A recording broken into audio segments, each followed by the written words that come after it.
The piano stopped first. In the Old West, that was usually the sign somebody was about to die. Inside the smoky saloon, cards slapped against the table, while a dozen men watched a tense poker game unfold beneath flickering lantern light. One gambler sat unusually calm, his coat buttoned tight despite the summer heat. Across from him, a drunken cowboy accused him of cheating and reached for the revolver hanging openly on his hip. But before leather ever cleared the holster, the quiet gambler twitched his arm once.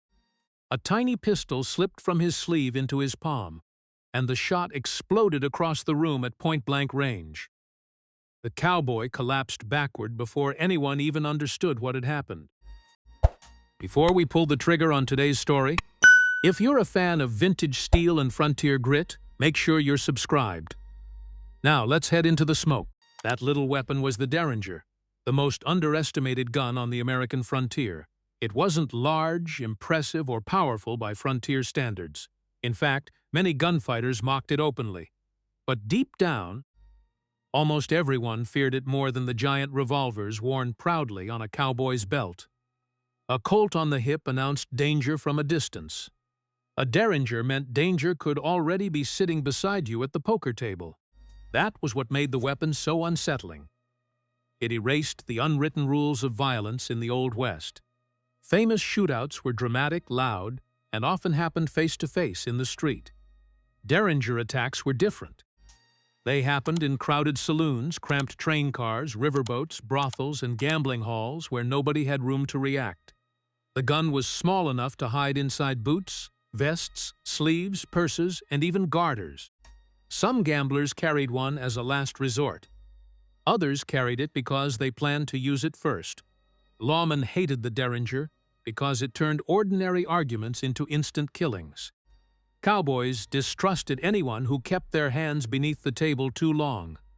Riverboat gamblers became notorious for hiding tiny pistols in their cuffs while pretending to shuffle cards. And assassins loved the weapon because it allowed them to walk right beside a target before firing. Over time, the Derringer earned a deadly reputation across the frontier, not because it dominated fair fights, but because it made sure fair fights rarely happened at all. And as the West grew more violent, more crowded, and more unpredictable, this tiny pocket pistol quietly became one of the most feared weapons in America. Long before the Derringer became the hidden weapon of gamblers and killers, it started as a simple pocket pistol built by a quiet gunsmith in Philadelphia. In the early 1800s, Henry Derringer wasn't trying to create a legendary outlaw weapon. He was building compact firearms for ordinary Americans who wanted protection they could actually carry. At the time, most pistols were bulky, heavy, and difficult to conceal. Derringer's design changed that completely. His tiny single-shot pistols were small enough to fit inside a coat pocket, boot, handbag, or vest. They had short barrels, simple firing mechanisms, and almost no unnecessary weight. But despite their size, these little guns delivered brutal stopping power at close range. At only a few feet away, a Derringer could kill instantly. And on the crowded, unpredictable frontier, that was what many people wanted. Ironically, the famous name itself came from a mistake. Henry Derringer spelled his last name with one R, but competitors and newspaper reports kept misspelling it as Derringer.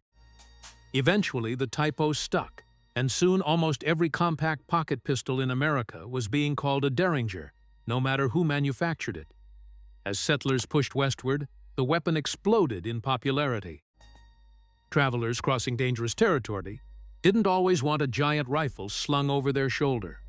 Merchants in booming frontier towns needed protection that stayed hidden beneath a coat. Prostitutes carried Derringers in garters and purses. Gamblers slipped them into sleeves or vest pockets before sitting at crowded card tables. In cities and saloons, large Colt revolvers were hard to hide and impossible to ignore. A Derringer, on the other hand, could disappear completely until the exact moment it was needed. That made it perfect for the tense social world of the Old West. Frontier towns were loud, cramped, and filled with strangers carrying grudges, whiskey, and cash. Arguments could erupt in seconds. Unlike the dramatic gunfights Hollywood later celebrated, many real killings happened suddenly and up close. The Derringer became the ideal weapon for revenge, ambushes, and desperate self-defense because it thrived in surprise. And as violence spread across the frontier, the tiny pocket pistol quietly earned a reputation far deadlier than its size suggested. In the Old West, some of the deadliest places weren't dusty streets or lonely canyons. They were warm, crowded saloons filled with whiskey, cigar smoke, and men pretending to smile at one another across a poker table. A cowboy might survive a cattle drive, a blizzard, or a gunfight on the trail, only to get killed over a card game in a crowded gambling hall. And more often than not, the weapon responsible was a tiny Derringer hidden where nobody could see it. Many saloons tried to keep order by banning large firearms at gambling tables. Rifles stayed by the door, and revolvers were sometimes checked before a man sat down to play. But the Derringer slipped past those rules with ease.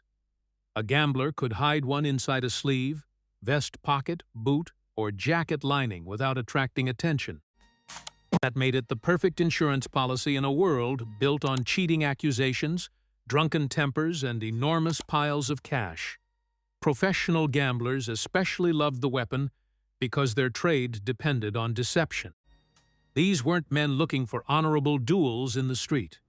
They survived through bluffing, trickery, and reading weakness. A Derringer fit naturally into that lifestyle. If a card cheat was exposed or a drunk cowboy reached for a knife, the tiny pistol could appear and fire before anyone had time to react. Inside crowded saloons, close-range violence happened fast. Chairs overturned, whiskey glasses shattered, and gun smoke filled the room before most people even understood who had fired. Witnesses often claimed victims never saw the weapon at all. One second a man was arguing over a poker hand, and the next he was collapsing across the table with a bullet in his chest. That unpredictability terrified hardened cowboys more than open gunfights ever did. On the open range, danger usually announced itself. A man reached for his revolver, raised his voice, or squared his shoulders before violence began. But inside a saloon, every handshake, every quiet gambler, and every friendly conversation carried hidden risk. The Derringer turned crowded frontier nightlife into a place where death could come from only inches away. In the Old West, a gun on a man's hip meant more than simple protection. It was part of his identity. Cowboys, lawmen, and gunfighters lived in a world where reputation could keep you alive longer than bullets. An openly worn revolver showed confidence. It told everyone in the room exactly where you stood and exactly what kind of danger you represented. But a hidden weapon like the Derringer carried a very different message. To many frontier men, concealed pistols symbolized deception, cowardice, and betrayal. A man with a visible Colt might challenge you face to face in the street.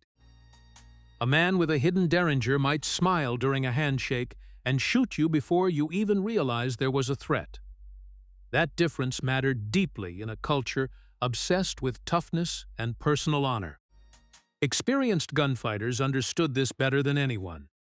Many became paranoid about hidden weapons because surprise attacks were far more dangerous than fair shootouts. Before tense meetings or poker games, some men actually searched opponents for concealed pistols tucked into sleeves, boots, or coat linings. Even lawmen feared the tiny pocket guns. In some frontier towns, marshals tried banning concealed firearms inside saloons because arguments became far deadlier when nobody knew who was secretly armed. The psychological effect was enormous. A bartender wiping down glasses, a traveler stepping off a stagecoach, or a quiet gambler sitting alone in the corner could all be carrying a deadly pistol hidden from sight. That uncertainty poisoned trust inside frontier towns. Cowboys who felt comfortable facing an armed opponent in the street suddenly grew nervous in crowded indoor spaces where danger could appear from inches away. The Derringer also shattered the romantic mythology of the Old West duel. Real frontier violence was rarely clean or honorable to begin with, but hidden weapons made assassination easier than confrontation.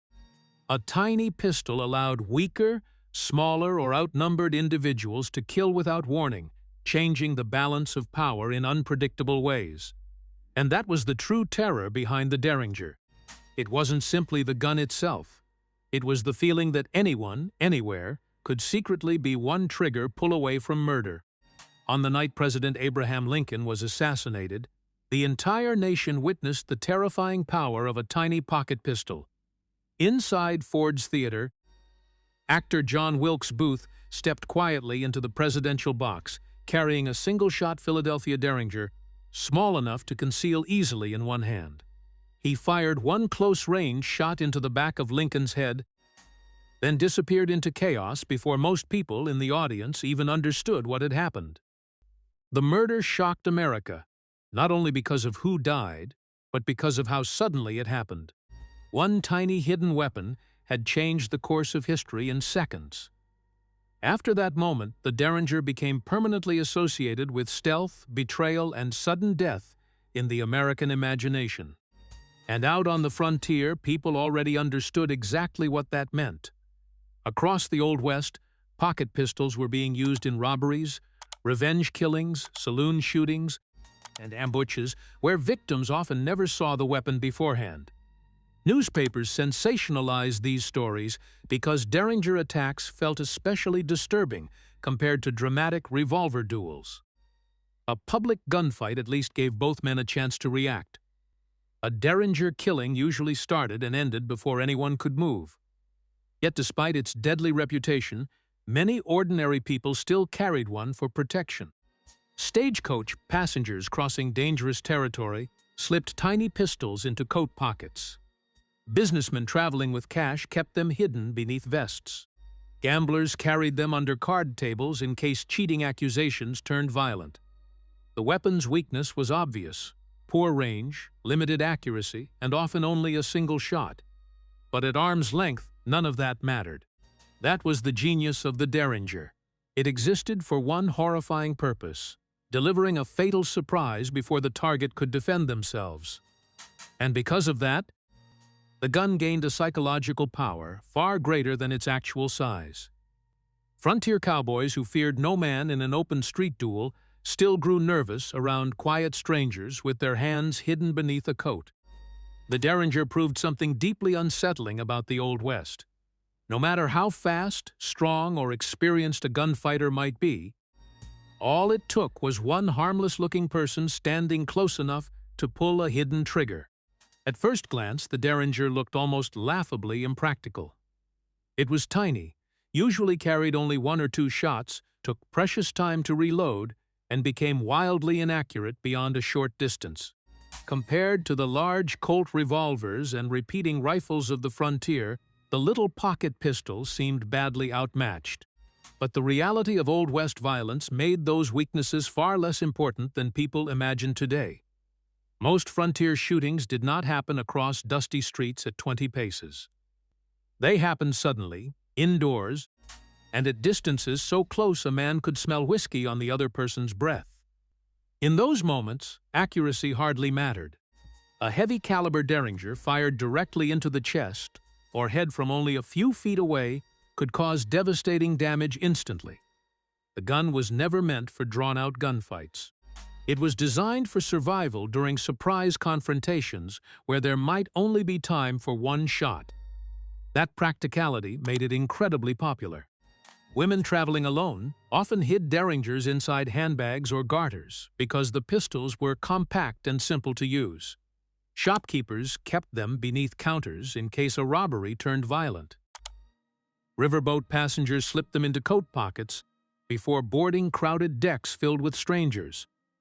Even hotel owners sometimes kept one hidden behind the front desk for protection against drunken guests or armed thieves. Imagine a stagecoach robbery unfolding on a lonely road. Bandits force passengers outside while searching for money and jewelry. One traveler appears harmless until a tiny pistol suddenly emerges from beneath a coat, firing at point-blank range before the outlaw can react. Or picture a saloon argument where a man reaches for a knife, only to find himself staring into the barrel of a hidden Derringer already pressed against his ribs. The weapon's simplicity also mattered. Under panic and pressure, complicated firearms could jam or become difficult to handle. A Derringer was brutally straightforward. Pull it out, fire once, and survive if you could. That was the real reason people feared it. Not because it looked impressive, but because it worked perfectly in the cramped, chaotic, close-quarters violence that defined so much of frontier life. The Derringer never looked like the most dangerous weapon in the Old West. It was too small, too simple, and too easy to underestimate. Beside massive revolvers, repeating rifles, and shotgun-wielding outlaws, the little pocket pistol almost seemed insignificant. But frontier cowboys, gamblers, and lawmen understood something Hollywood often ignores. The deadliest weapon was not always the loudest or most powerful. Sometimes it was the one nobody saw coming. That was the true terror of the Derringer. It transformed ordinary moments into potential ambushes. A handshake could hide a pistol. A quiet gambler at the poker table could suddenly become a killer. A friendly stranger on a crowded stagecoach might be carrying a weapon small enough to disappear inside a sleeve, yet deadly enough to end a life instantly from only inches away. The gun thrived in exactly the kind of places where real frontier violence usually happened. Not in dramatic duels beneath blazing sunlight, but inside smoky saloons, packed gambling halls, cramped hotel rooms, riverboats, and crowded frontier streets filled with tension, alcohol, greed, and fear. In those chaotic spaces, speed and surprise mattered far more than accuracy or firepower. The Derringer fit perfectly into that brutal reality, and perhaps that is why the weapon left such a lasting mark on American history. It exposed the darker truth behind the mythology of the Wild West. Most deadly encounters were not honorable contests between fearless gunfighters. They were sudden explosions of panic, betrayal, revenge, and survival where men reacted before thinking, and victims often never had a chance to defend themselves. In the end, the Derringer became feared not because it dominated battlefields, but because it destroyed certainty. It reminded everyone on the frontier that danger could sit quietly beside you without warning. And somewhere in a dim saloon lit by flickering lanterns, beneath the tension of a late-night poker game, a tiny hidden pistol rested silently under the cards, waiting for the moment nobody expected.